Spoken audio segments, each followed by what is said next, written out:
Kristen. Nice to meet you. Nice to meet you too. Such a pleasure. Yeah. Now, I'm really intrigued. I mean, we were talking about me being from Rio. You were born and raised in Colorado. Mm-hmm. In a cattle farm, is that right? Sure. We had some cows that we would sort of raise them and then sell them to be slaughtered. Did you feel bad for them? Did you get attached to any of the animals? No. I killed a genie to get this jacket. It was only after I had cut the jacket off the genie's dead body that I realized I could simply wish for it.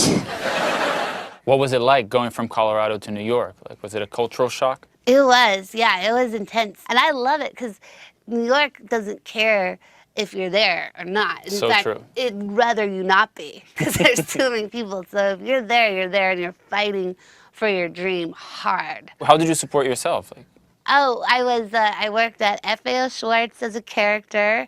That was horrible. I was Miss Peppermint Twist. I was a paralegal. I was a waitress at Planet Hollywood and at the Bluefin. I did a lot. well, you mentioned a lot of jobs, but I'm very intrigued about the FAO Schwartz. You said that one was horrible. Why was it so horrible? All I knew is I had to dress up in this like ridiculous outfit and then sort of stand around. I was like sort of supposed to schlep candy to kids, but I didn't really know how to do it. Did you do stand-up in New York as well?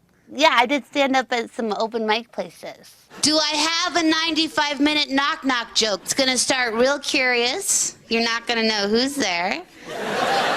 Right? The audience can be brutal, though, right? Do you remember, like, your worst fail? Well, I did this character who spoke in nonverbals, but she would act out like famous movies like Jaws and Star Wars, and she'd be like, it was like this character that I used to do, and I did it at a couple places, I guess wonkier places, and everybody was like, oh my gosh, like this, and they're like, yay, like I won a George Foreman grill doing it at a talent show contest, so I was like, this is a solid act. And then someone was like, look, like Conan O'Brien has scouts at Stand Up New York. And I was like, put me on the list because I got something. And I went and, that's a stand-up club. So people were like, so I got divorced. And then I got up and I'm like, and people were like, no. It's here! Now Gravity Falls is a huge success. It's here! I've been waiting all morning and it's finally here! Do a lot of kids approach you? Like, do they recognize your voice? A couple kids actually did come up to me at a zoo once, and because they heard my voice, and I was surprised. Up top! Yeah! You're right, guys. I just need to practice a little more before midnight. Hey, guess who's Mabel? I am! Do you feel like there's a misconception about voiceover artists? Like, they think that you just roll into the studio in your pajamas and you just have to read the lines, but it's actually a craft, right? Thank you for saying that.